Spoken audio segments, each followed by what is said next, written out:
To set posthumous biographies, to set goals that lasted beyond your life. Because the greater the goal, the simpler the life.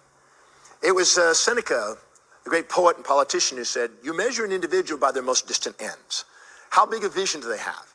How much space and time do they hold in their mind? They hold as a vision of opportunity.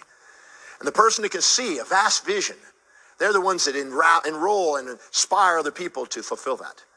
So the greater the vision you have, the greater the space you can see, the greater the willingness to serve, the greater the fortune is destined. And I always say, when you appreciate money and manage money wisely, you get more money to manage. When you appreciate people and manage people wisely, you get more people to manage. When you manage and do something that inspires you, that you love, people also get inspired and do what they love. Because the people on the outside and the world around you reflects what's going on the inside. And the person who can master that art is going places when it comes to wealth building. So you're sitting out there visualizing your dream. You may start from a simple thing, maybe a simple project. I was in Australia, on the Gold Coast of Australia, and I introduced myself to a gentleman named Sahil, who built first a house, and then a duplex, and then a triplex, and he kept going until he had his first 8-story condominium building. He went from there to a larger one, a 30-story, and then a 50-story. And eventually he built an 88-story building, Q1, one of the tallest residential buildings in the world.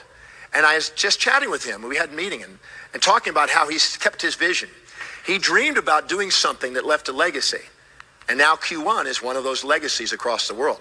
But this all occurred in 15 years, from starting from almost nothing to literally billions of dollars in 15 years, because he followed the principles that have been outlined in the Book of Wealth. He never gave up on his vision. He went through the cycles of the market. He kept steady on it. He made sure he had reserve. This is one of the most important things, to make sure you have liquid reserve. So you don't have the outer market determine your destiny. You manage your money wisely to make sure that you run the market. If the market goes down, you buy more. The market goes up, you know how to sell.